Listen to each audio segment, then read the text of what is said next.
Nang marinig ni Mang Anton ang sagot ko sa tanong niya, tumangulang naman ito at ngumiti sabay himas sa ulo ko.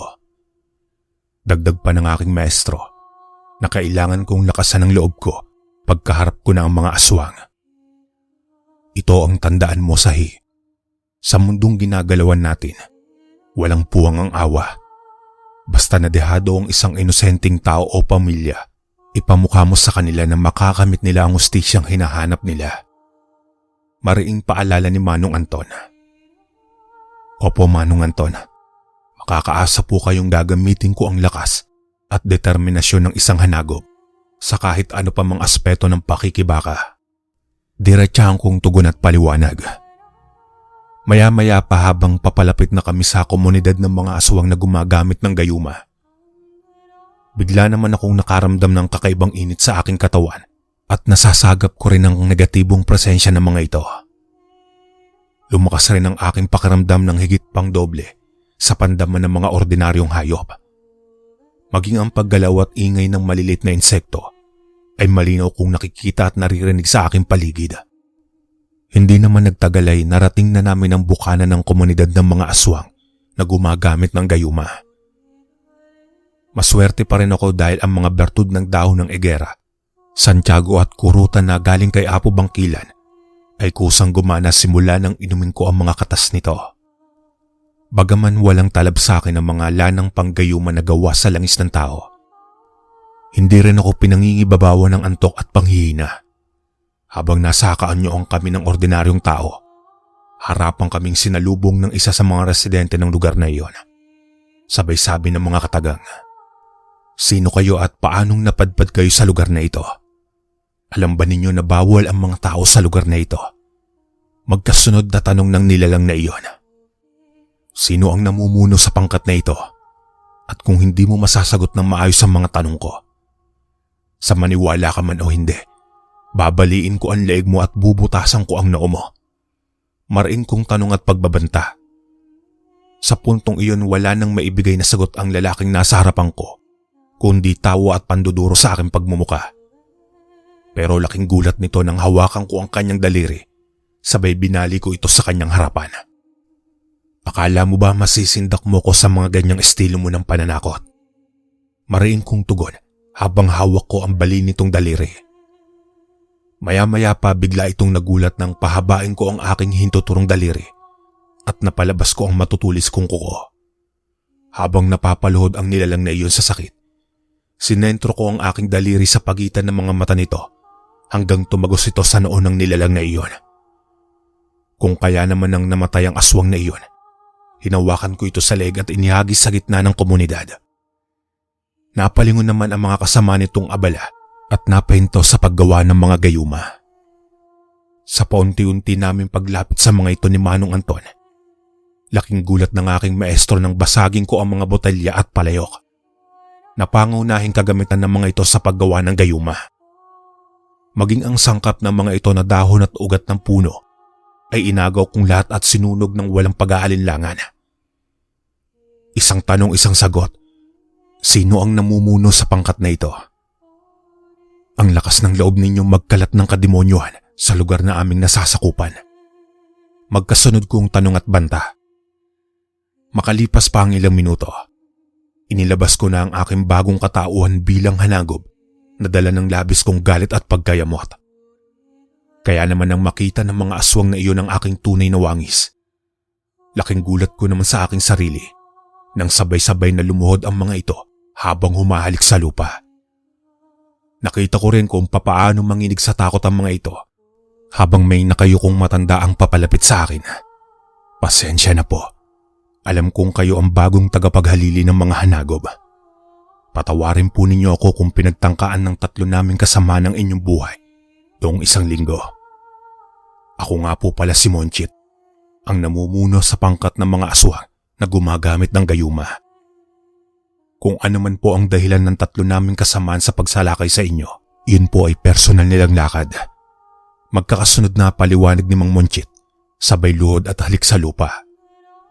Sa puntong iyon mga kalakbay, ay hinayaan lang ako ng aking maestro na makipag-usap sa pinuno ng mga aswang. Habang si Manong Anton naman ay nakikinig lang sa aming mga usapan ni Mang Monchit. Tapatan ding inilahad ng matandang iyon na wala silang masamang pake sa aming baryo at gusto lang daw nilang lumagay sa tahimik na buhay. Kung kaya naman napili ng mga itong magtayo ng maliit na komunidad sa gitna ng masukal na kakahuyan. Dagdag pa ng matandang iyon na habang papunta sila sa aming baryo, nasagap nila ang usapin ng ibang pangkat ng mga aswang na magkakalat ng kademonyohan sa lugar namin sa pamumuno ng isang gabunan na gustong pagharian ng aming baryo. Sa bawat salitang binibitawan ni Mang Monchit, ramdam ko sa aking sarili na totoo ang mga sinasabi nito. Tapos nang may magtangkang sumugod sa akin, dali-dali naman itong pinigilan ng matanda at pinagsasasampal sa aking harapan. Demonyo ka, Loleng. Hindi ka na marunong kumilala ng mga nakatataas sa atin. Isang hanagob ang binatang ito. Hindi mo ba nakikita ang mga simbolo ng maharlikang engkanto sa kanyang mga braso at dibdib? Mariing paliwanag ni Mang Monchit. Maya-maya pa sa paglingon ko sa aking maestro, tumangulang naman ito sabay sabi ng mga katagang gumulat sa mga aswang na iyon. Sige, Sahi, ipakita mo sa demonyong iyang kung sino ang kanyang kinakalaban. Tandaan mo na hindi tayo bumubuhay ng kaaway. Mariing paalala ni Manong Anton. Ilang minuto pa ang nakalipas at sa unang pagkakataon, ngayon pa lang ako papatay ng aswang. Kaya naman nang magliyab na ang aking mga mata sa galit, nakita ko pa ang mga bata, matanda, babae at lalaki na sabay-sabay yumuko. Kaya nang mahagilap ng aking paningin ng aswang na sumugod sa akin, hinawakan ko ito sa leg at iniangat sa ere.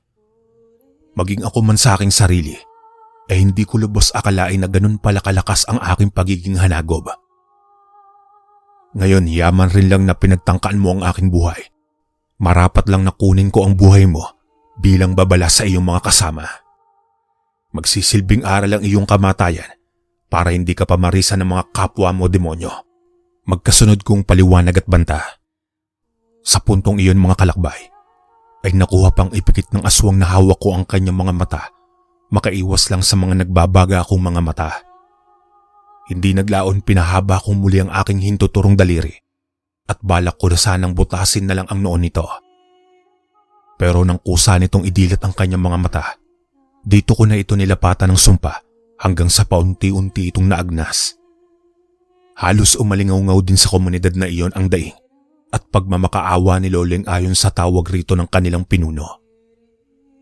Nang muli kong lingunin si Manong Anton, tumangulang naman ito sabay senya sa akin na aalis na kami sa komunidad na iyon. Pero bago namin lisanin ang lugar na iyon, nag-iwan pa ako ng isang paalala kay Mang Monchit. Pasensya na po kayo, Mang Monchit.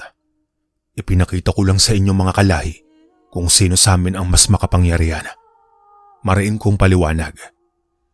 Naiintindihan ko po kayo sa mga bagay na iyan at ipinapangako ko po sa inyo ng inyong maestro na hindi na mauulit ang ganoong pangyayari. Makikiisa rin kami sa inyong layunin na maging matahimik ang lugar na ito. Pero sana po, mahal naming hanagob, bigyan ninyo kami ng espasyo sa mga baryo para magbagong buhay. Magkasunod na paliwanag ni Mang Monchit. Pero laking gulat ko naman nang biglang sumabat si Manong Anton sa kahilingan ni Mang Monchit bago kami umalis sa lugar na iyon. Sabay sabi ng, Monchit, hindi kami nangangako na mabibigyan namin kayo ng espasyo sa mga baryo. Dahil ang 3 baryo na nasa ilalim ng aking kapangyarihan ay pugad na ng mga aswang. Mariing paliwanag ni Manong Anton. Hindi naglaon na ito, mangulang naman si Mang Monchit habang inuunawa nito ang habilin ng aking maestro. Sa pagbagtas namin ng daan pababa ng bundok, nilungon ko pa ang mga aswang na iyon na pawang mga nakayuko. Isang patunay lang na kinikilala na kami ng mga ito. Tapatan ding sinabi sa akin ni Manong Anton na hindi dapat ako pang ibabawan ng pag-aalangan sa tuwing papatay o magpaparusa ako ng mga aswang. Kung kaya naman inamin ko rin dito na nagkaroon talaga ako ng pag-aalinlangan sa aswang na aking pinatay gamit ang abilidad ng isang hanagob. Aminado rin ako sa aking sarili na iyon ang unang pagkakataon na nagpakita ako sa anyo ng isang aswang na hanagob. Hindi naglaon ay nagpatuloy na kami ng aking maestro sa paglalakad. At habang nasa kalagitnaan na kami ng bundok pababa ng kapatagan, Bigla naman kaming nakakita ng mga nilalang na nagliliparan sa mga oras na iyon. Dumadapo rin ang mga ito sa matatayog na puno habang lumilikha ng ingay. Maya-maya pa ay bigla naman nagsalita si Manong Anton na ang mga nakikita kong nilalang sa himpapawid ay hindi pangkaraniwang ibon. Bagkus ito raw ay mga aswang na kung tawagin ay ungo na alipin at naglilingkod sa mga gabunan. Para sa inyong kaalaman, ang mga ungo ay aswang sa umaga na ang pangunahing kinakain ay ang mga manlalakbay sa mga bundok. Lumilipad ang mga ito ng pagkataas-taas para hindi masilayan ng mga tao. Karaniwan ding namumugad ang mga ito sa madidilim na parte ng kuweba na hindi gaanong nararating ng mga tao. Matalas sa mga mata nito, gabi man o araw na maihahalin tulad sa isang kuwago. Hayaan mo lang lumipad ang mga demonyong iyan sahi. Kaya nag-iingay ang mga iyan para iparating sa kanilang pinaglilingkuran na tapos na ang iyong ritual. Madali lang patay ng mga demonyong iyan sa oras na bumulusok yan, galing sa ere papunta sa ating direksyon. Magkasunod na paliwanag ni Manong Anton. Nang malapit na kami sa paanan ng bundok, bigla namang bumulusok ang isang ungo. Kung kaya naman sa pagtingala ng aking maestro, na natili lang itong walang imik.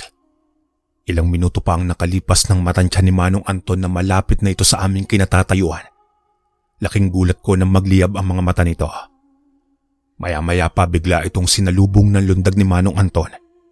Kung kaya naman nawalan ito ng balanse at sumubasob sa lupa. Nang mapangibabawan ito ng aking maestro habang hawak ang dalawa nitong malalapad na pakpak, diretsahan itong tinanong ng, "Sino ang nagpadala sa iyo at ano ang pakay ninyo sa lugar na ito? Sumagot ka kung ayaw mong balikin ko ang iyong mga bagwis. Ang lalakas ng loob ninyong mga demonyo kayo na dumayo sa aking nasasakupan." Magkasunod na tanong at paliwanag ni Manong Anton.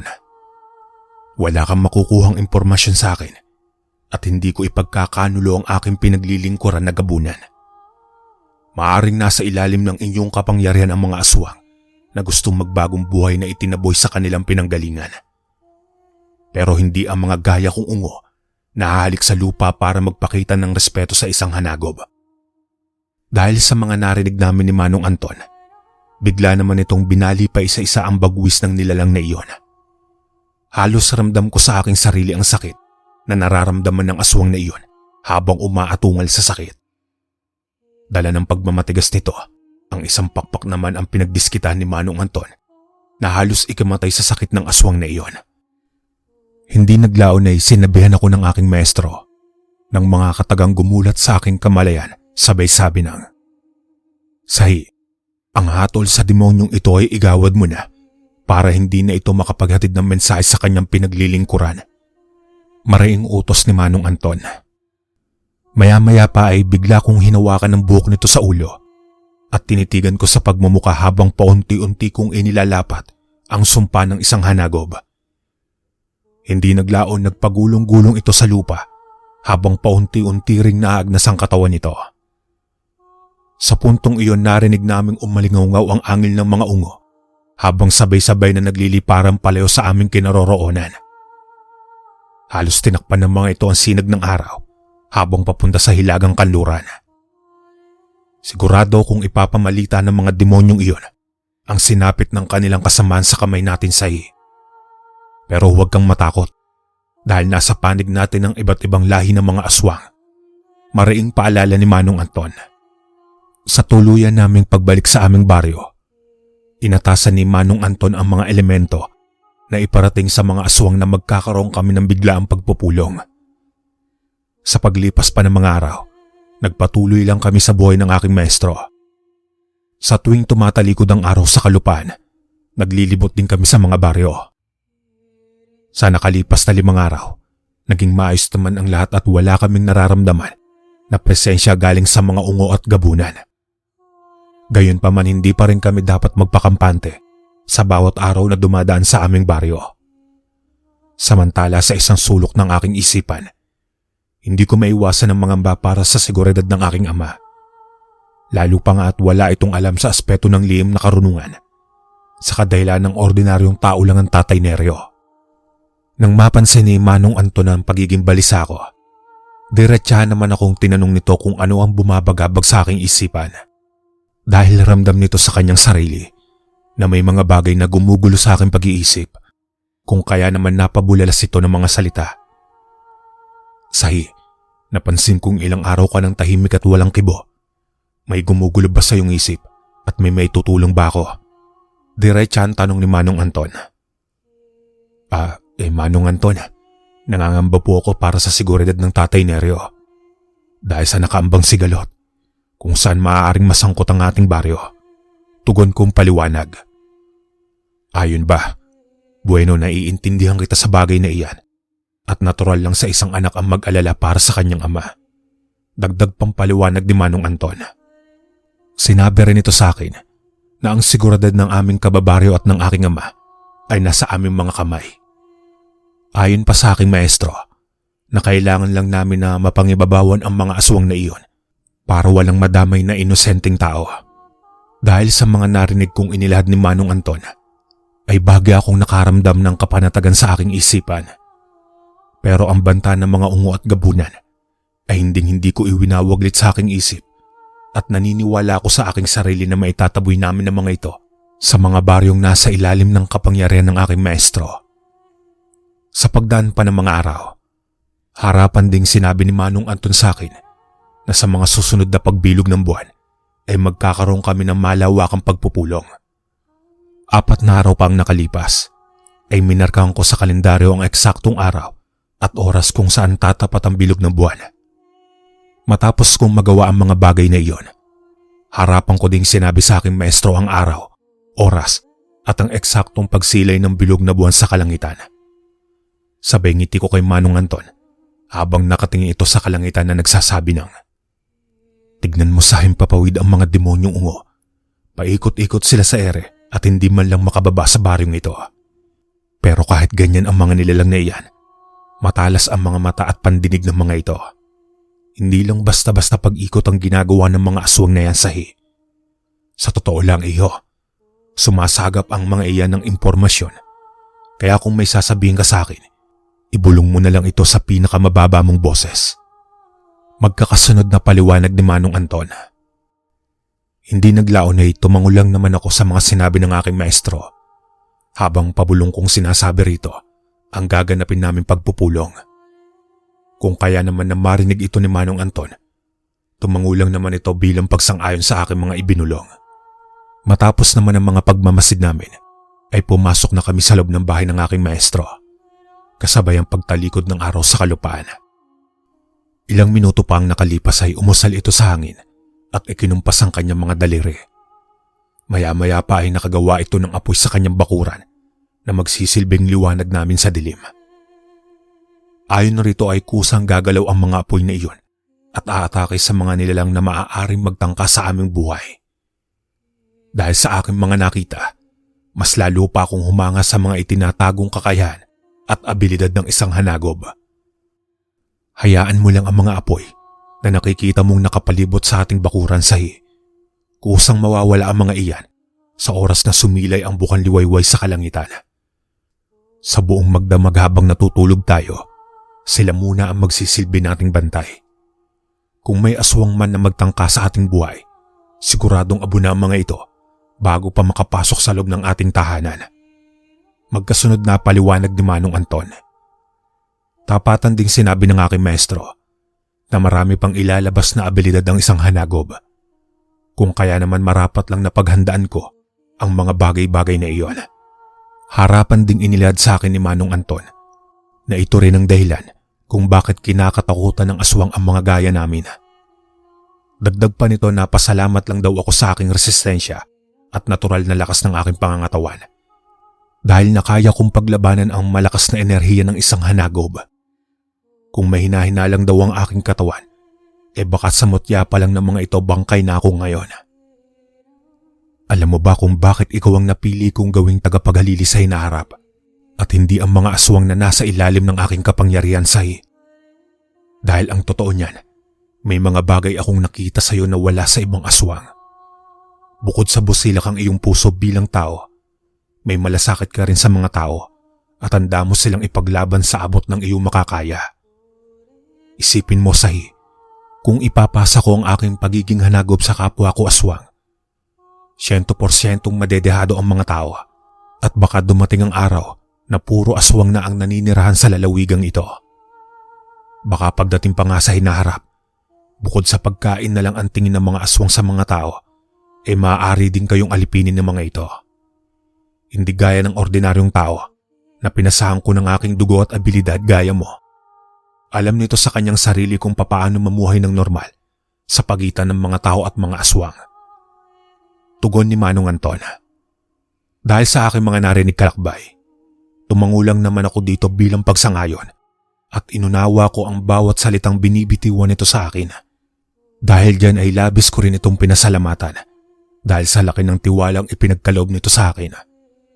Sabi pa ni Manong Anton na hindi raw nalalayo ang aking ugali sa lolo ko sa tuhod na kaibigan niya.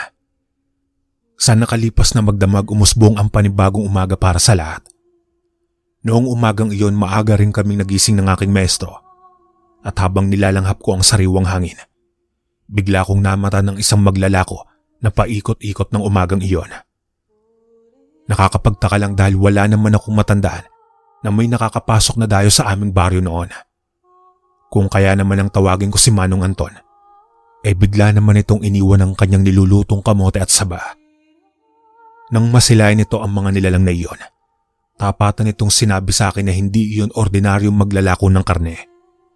Bagkus isa itong lahi ng aswang, sabay utos sa akin at biglang sinabing, "Kunin mo ang aking kampilan, Sahi.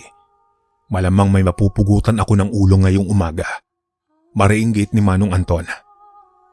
Kaya naman habang kinukuha ko ang kampilan nito, laking gulat ko naman na may bitbit na itong isang maglalako ng isda at karne. Bagamang kakaunti pa lang ang mga tao ng umagang iyon sa aming baryo at abala pa ang lahat. Halos ginamitan ito ng sabulag ng aking maestro, sabay hinila sa ilalim ng kanyang silong. Sa ilalim ng tunnel ay iginapos ito ni Manong Anton at tinanong ng ilang bagay kung sino ang kanilang pinagsisilbihan at kung ano o sino ang pakay ng mga ito ng mga oras na iyon. "Sino ka at ano ang pakay mo sa baryong ito? Akalain mo nga namang ginamitan mo pa ng sabulag ang paninda mo. Ano ito, isdang kamay ng tao at karne ng tao na ginawa mong karne ng baboy? Magsalita ka na kung sino ang pinaglilingkuran mong lintik ka. Kapag hindi ka nagsalita, babalatan kita ng buhay para maging pahina ng libreta ang iyong balat." Magkakasunod na banta at paliwanag ni Manong Anton.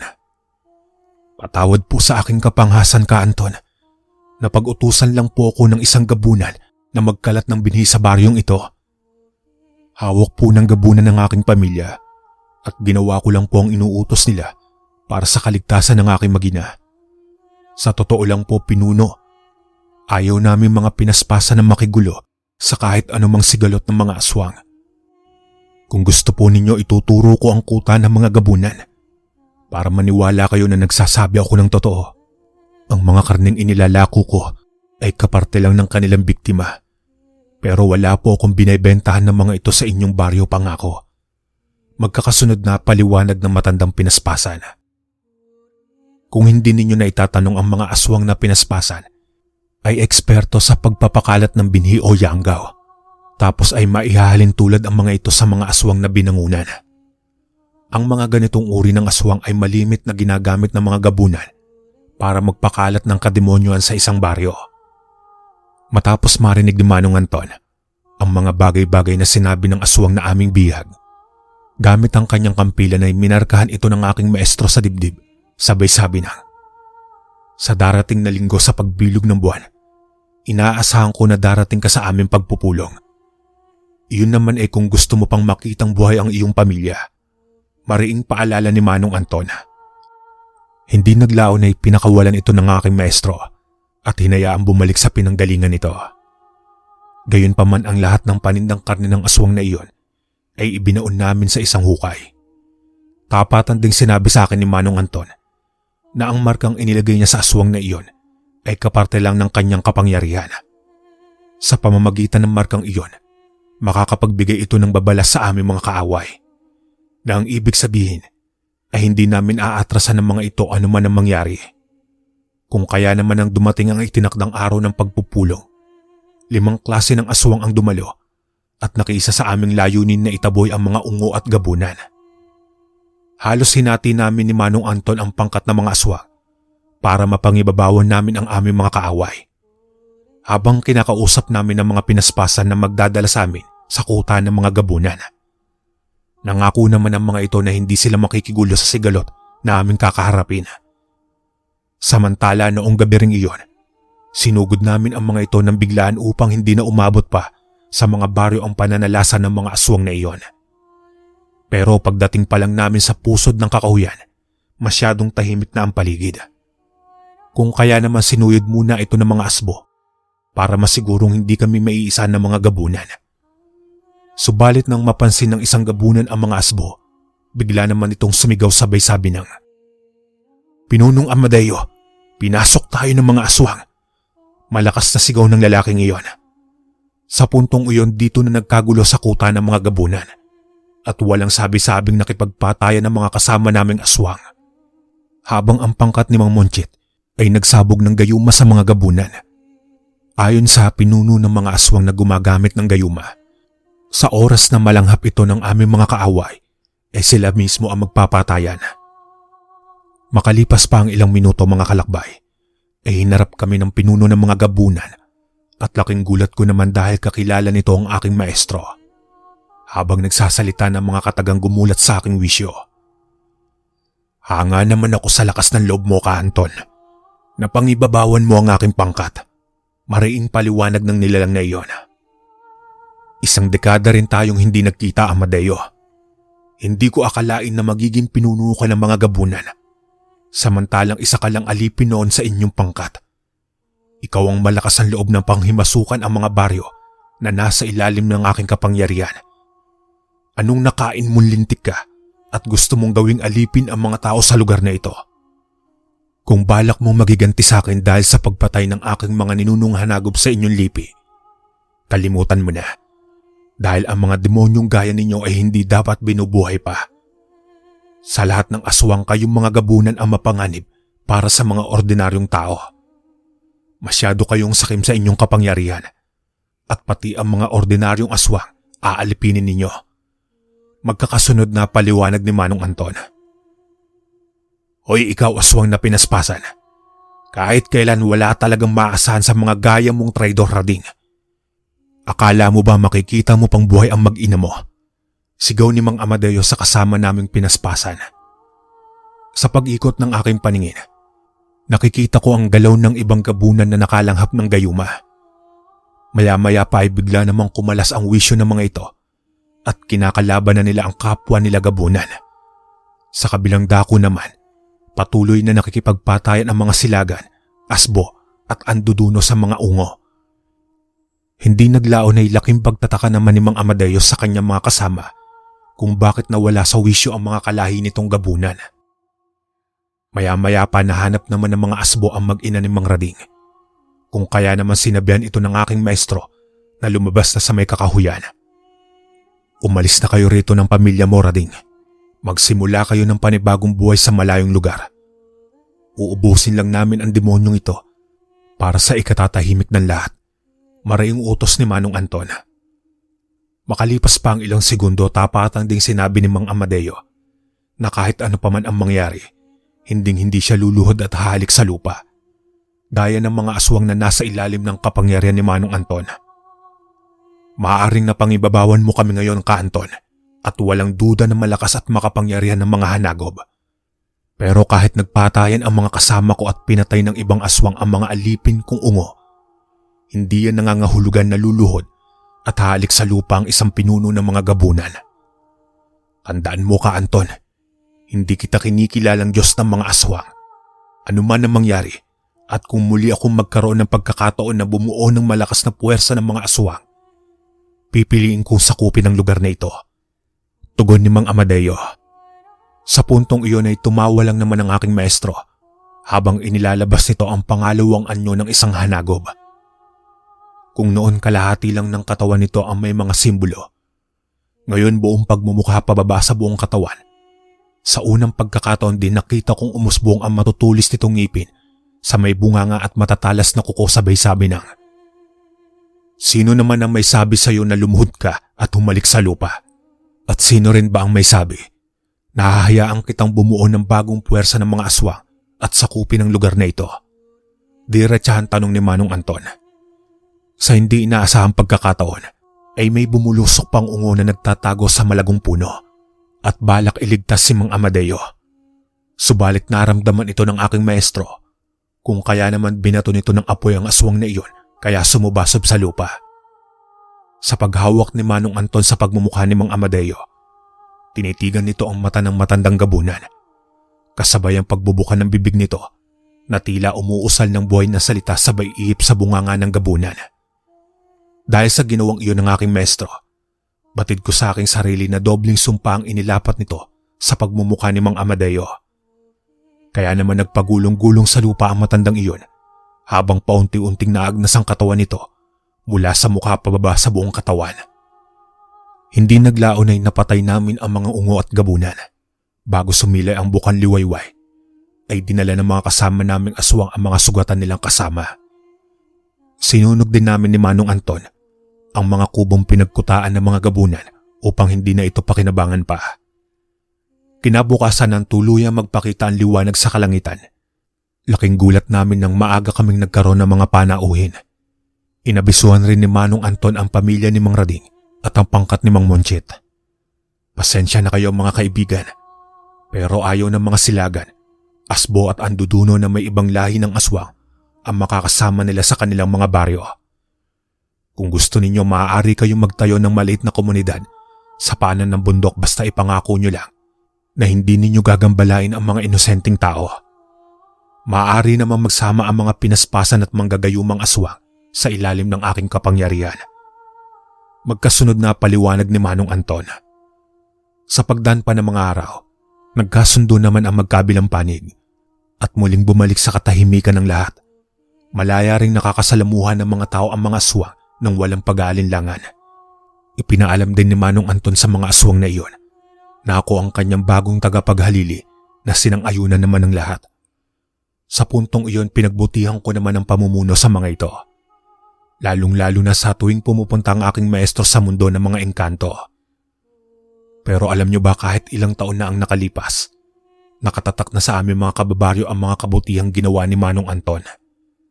Dagdag pa ng mga albularyo na maswerte pa rin ang lugar namin dahil may matas na uri ng aswang ang nakatera sa aming baryo. Magpasanggang ngayon kahit nasalinan na ako ng dugo ng isang hanagob, nanatili pa rin ako mapagkumbaba sa iba't ibang lahi ng mga aswang. Hindi ko rin ginagamit ang aking pagiging hanagob para alipinin ang mga aswang na nasa ilalim ng aking kapangyarihan. Ang respetuhin lang ako ng mga kapwa ko aswang ay sapat na para sa akin. Hanggang dito na lang po ang aking kabuuang kwento at karanasan sa mga aswang at bilang bagong tagapaghalili ng isang hanagob na kinatatakutan ng aswang. Maraming salamat po sa inyong lahat mga kalakbay.